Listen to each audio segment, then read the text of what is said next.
It is so great to have you here today. As you Great know, being you here. are you are one of my favorite people, and I look up to you. You are an amazing leader. And the interesting thing is that the perception I have about you is the same when I talk to other people that know you. So you are Wow. authentic, you're the real deal, I'm and you're humbled. I'm consistent. humbled. I'm So humbled. So honestly, I'd really like to learn about your leadership journey. We look at you and the perception is that Devon is amazing. He just knows the right thing to do, the right words to say, and yet actually he's able to execute flawlessly and lead with impact. But then would like to know, how did you get here? What was the journey like? They say leaders Mhm, are not born, leaders are made. I don't know if you believe in mhm. that philosophy. So, from your perspective, what was your leadership Yeah, journey? How did you start, and how did yeah. you end up being this amazing leader that you are today? So thank you so very much for having me, Julie, for the wonderful words. I'm really, really humbled because, I'm just a blue collar dude, does what I believe the good Lord has graced me with and has intended for me as a purpose. I would say that, my leadership journey probably began at a very early age observing my mom, right? So, single mother, six boys, raised in the inner cities in Kingston, Jamaica. And we didn't have much because she finished high school, didn't do any college, and she was a cleaning lady. That's how she took care of us. She was a cleaning lady. There were six of us. Right? So, as you can imagine, it wasn't a whole lot to go around. But my mother always made room at the table for strangers. Mhm. She was always about community, right? So she would be out there with the other mothers protesting police violence against youths in the inner cities. She would always be bringing people home to feed. And we're like, Mom, there's barely enough for us. And, we have this person and that person. But she's like, we have enough and we have to look out for each other. So, what that instilled in me, Jumi, was a sense of community, a sense of service. And I've always been about looking after and looking out for those, I would say, less fortunate. And interestingly enough, right? So, service before self has become one of my core values. Um, Again, going back to the early days of watching my mother in service of others, right? When I moved to the United States from Kingston, Jamaica, and joined the Air Force instilled three core values in airmen, airwomen, airmen, and the three were integrity first, service before self, going back to that service again, and excellence in all you do, right? So, integrity first, service before self, and excellence in all you do. And honestly, certainly the service before self, certainly the context of the military implies one thing, but that is what I was about, having observed my mom and having kind of sort of grown up with a bent towards service in the first place, right? So the military was just a natural growth pathways from a leadership perspective, and then internalizing those core values. Integrity is so critical, right? If you don't stand for anything, you'll fall for everything, right? So integrity has been critical and has been a core value that I've certainly internalized. Excellence in all you do, that is so pivotal because we have to be good at the trade craft. It's something that I've always practiced and certainly passed on to people I mentor. It's don't learn the tricks of the trade, learn the trade, right?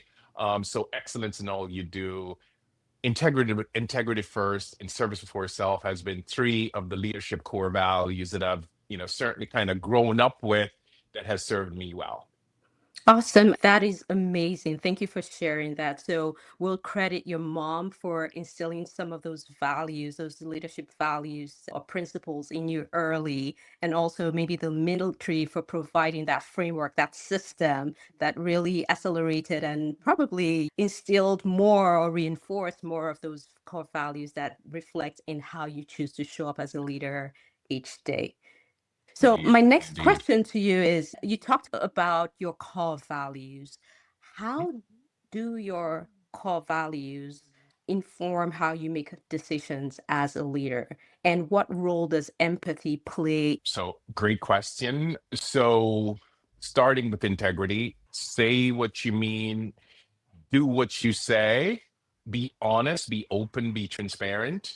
So that certainly is core to how I approach leading people, leading change, leading organizations, right? And also from a decision making perspective, right?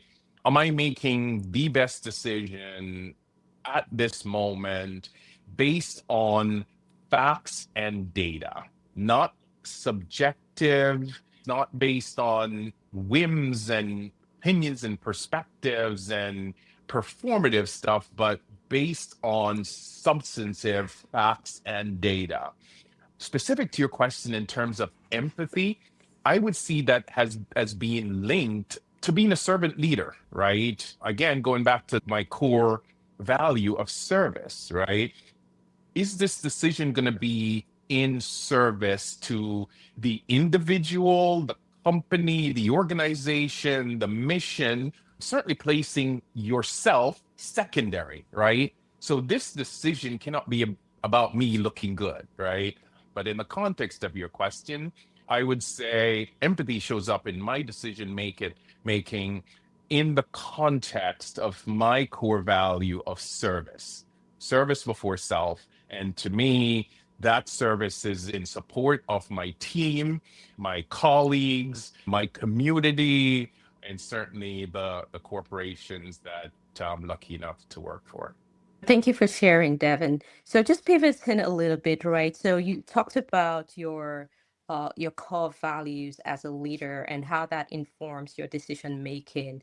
Would you mind sharing a little bit about how you adjust, pivot your leadership style depending on the individuals you're interacting with or the environment you're in? I know there are different leadership styles. Do you have one predominant leadership style or approach? And Yeah. how do you decide which approach or style will be most effective in the environment you're in? Yeah. So I'd say the shortest answer to your question is that you have to practice situational leadership to be successful, right?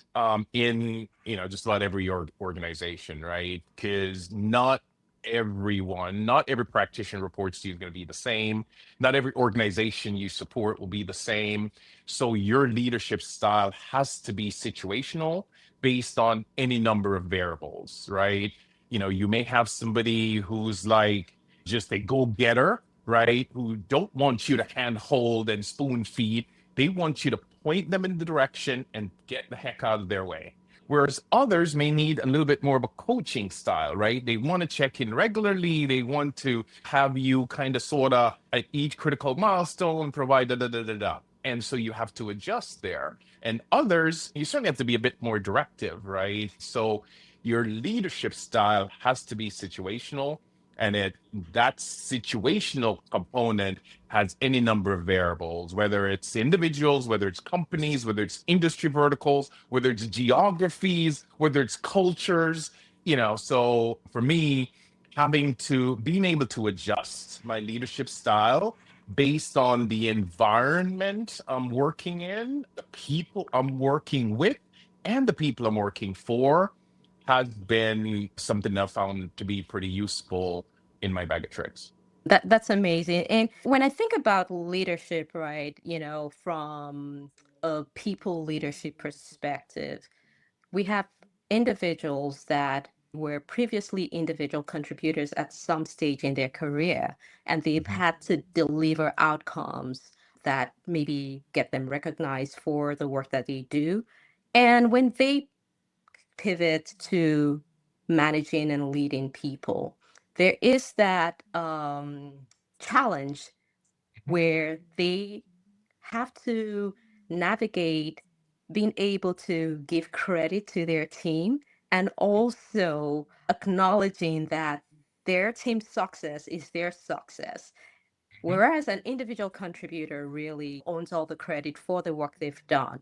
So I found out that leaders sometimes struggle between the two. How do I, you know, give credit to my team and still own, the success with my Yeah. team versus trying to take the credit because I feel that makes me look better, look good because I want to show that I'm doing something, right? Yeah. I'd like to hear if you've had to navigate that before, and what guidance would you have for emerging leaders as they evolve, and how do they manage such scenarios? Yeah. So I think you've answered this question in the way you're phrasing the question. So certainly delegation and empowerment are critical as it's critical skills as leaders, right?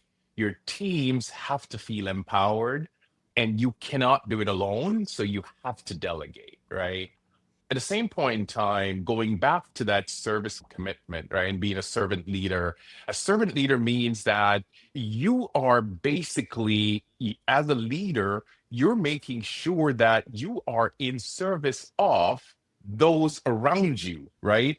And because you're in service of those around you, you're never going to be the one to take the glory and to take the spotlight and to be out there in front pounding your chest when the real work is being done by your L1s, right? Your L2s. The other key point I will make here that is that as a leader, among your greatest responsibility is to make sure that you are preparing somebody to sit in your chair, right? And in so doing, if you internalize that as one of your core responsibilities, you will be doing everything to make sure that every one of your direct reports is receiving the kudos, the accolades, the recognition, right? That will benefit them into stepping and competing for your job at some point in time, right? Right. So if you're out there kind of sort of just sucking up the air and not giving space to allow them to breathe and spread their wings, you're doing leadership a disservice. Thank you for that. That's spot on. So, from your experience, what strategies have you used to lead through conflict, pressure, or resistance, and also build psychological safety within your organization? So that's a loaded one. Conflict, psychological safety. So there's a couple of things I will say, and I'll probably start with this one. So I've used the term ROI. I've internalized this. I didn't invent this, but I've used ROI as a guidepost for me throughout my career. And the ROI is not necessarily return on investment as it's typically used in financial terms. It's relationships over issues, right? And especially for folks who practice our discipline in cybersecurity, where we have to navigate across very diverse organizational boundaries. And in many instances, we're driving organizational change, we're influencing outcomes, we're forcing behavioral change. If you don't have relationships built with key stakeholders in different parts of the organization that you are going to rely on and need, whether it's to apply security patches, whether it's deploy security training, whether it's upgrade applications and harden applications. I mean, if you don't have those relationships built and you just sit on high and issue mandates and edicts from your corner office, you will not be successful, right? So relationships over issues is critical to success in whether it's navigating conflict, whether it's marshaling resources, whether it's leading through organizational friction. having relationships established will help tremendously when issues surface and you have to navigate difficult times. The other thing I would say is having the difficult conversation when it needs to be had is important, right? But in so doing, people will never forget how you make them feel. They may forget what you say, but they'll never forget how you make them feel. So it's always important to remember that it's not what you say, it's how you say it, right? So being tactful in your use of words and remember the impact of how you're going to make somebody feel in the long term is going to be critical. I would say that as leaders, we should also not be afraid to show our vulnerability, right? Be vulnerable. I mean, certainly you have to be discreet in your vulnerability, but at the same point in time, you don't want your employees to feel that you're so removed, right? And that, that they can't relate to you, right? So showing that you two are human and being able to share your vulnerability with them really helps to strengthen that bond and break down some of these walls and barriers that can sometimes surface in manager employee relations or executive director relationship or whatever. So I think us being vulnerable as leaders and be willing to show and share those vulnerable moments with people, with our team, can help tremendously as we look to foster relationships, change culture, and drive organizational change. Thank you so much, Devin, for sharing that. And one thing I picked from that is that authentic leadership takes courage, right? It takes courage to be vulnerable. So, and in the space that we're in, you're making decisions, complex decisions every day, interacting with stakeholders that really need to buy into the vision and to the direction you're setting to secure the organization. They also say that it's lonely at the top. So I'd Mhm. like to hear, what are the personal habits and practices that help you stay grounded? Oh, wow, this one too is quite loaded. I would say, Jumi, that I have found meditation to be quite an outlet for me. And so I do practice meditation. I've picked up the guitar, so I'm trying to teach myself music because it stimulates different parts of the brain. And I read a lot, so I spend all the time reading. Certainly, health is wealth, right? So I have been sewing into my personal health. So cardio, a little bit of weights, and certainly dieting and sleep, right? So all those are just critical to keeping the machine going. So you have to pay attention to your diet. You absolutely need to prioritize sleep. Exercise is critical to keep the body going. And then you do these other things that stimulate brain activity, make sure you're reading, not just to remain current on the trade craft, but also, to advance your learning. Our trade craft requires, demands, mandates that we have to be continuous learners. And so we just have to keep sewing into that. And then activities that stimulate other parts of the brain, such as music, such as art. I relocated back to New York, so I've been spending a lot more time now in the museums, on the weekends with my niece and nephew, and that has been quite an outlet for me as well. That's amazing. I would have asked that you play the guitar for us, but maybe we'll leave that for the next session. Yes, please do. I'm still learning, still learning. Thank you, Devin. So, a couple more questions for you. What do you hope your leadership legacy will be? And how do you want people to feel after working with you or interacting with you? So I would say, Jimmy, I was fortunate enough to have teamed up with a group of individuals who have created a 501c3 nonprofit, diversity. It was intended to help attract, retain, develop women and Black and Brown practitioners into the field of cybersecurity because there is a huge underrepresentation of minorities in the field, right? We have been truly blessed. We've been truly lucky to have changed several lives along the way over the years. And so I see that as a part of my leadership legacy, the fact that I did something tangibly to have left this industry a little bit better than I found it.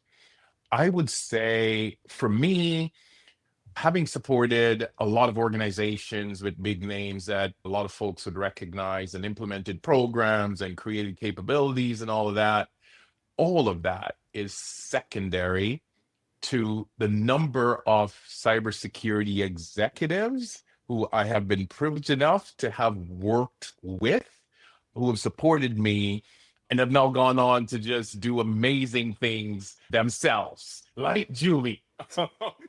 So I would say that looking at the number of CISOs, sitting CISOs, whose career trajectories I have influenced has been tremendously rewarding for me. That's great. And like I stated earlier, you've made a significant impact to many lives and to the cybersecurity industry. So I took the liberty to reach out to a few folks to provide a Nice. testimonial. So I'm going to read it to you. Oh, jeez. So this is from Willie Williams.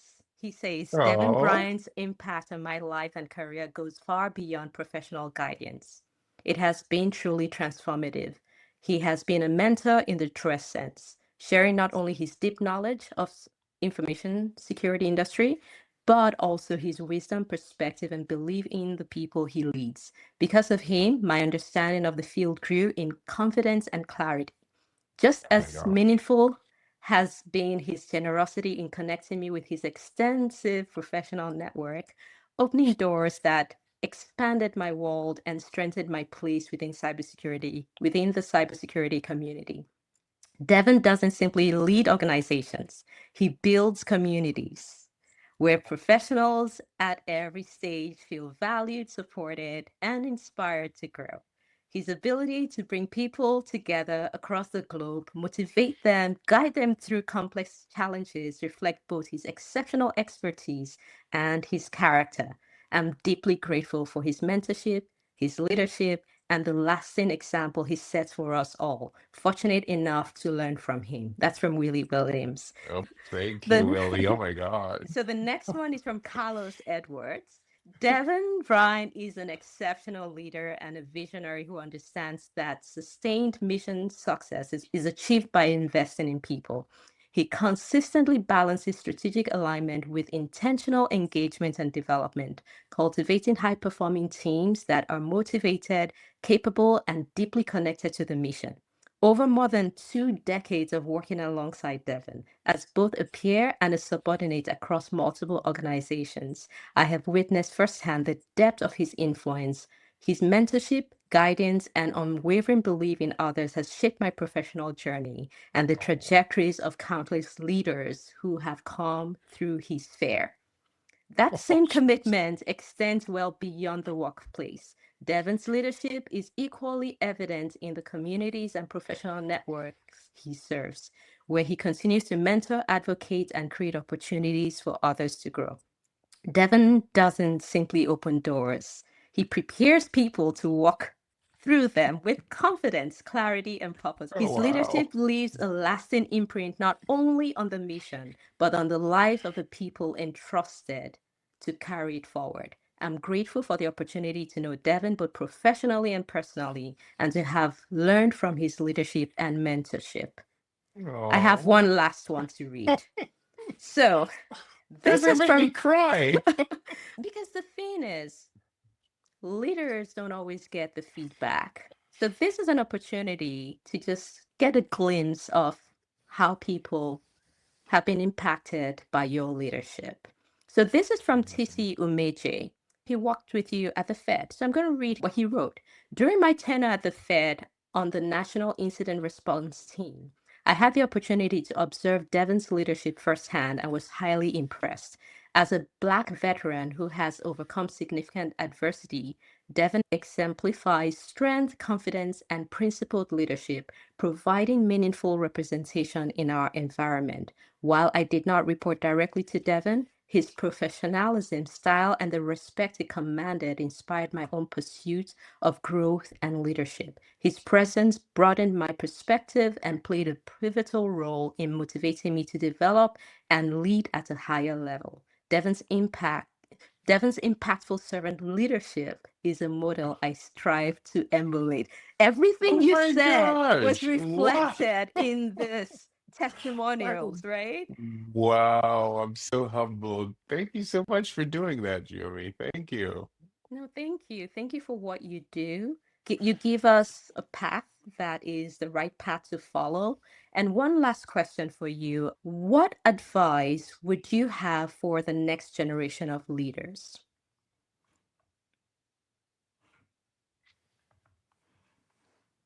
It's going to be relatively easy for me. And I think this was also from military practices, right? And, it's mission first, people always, right?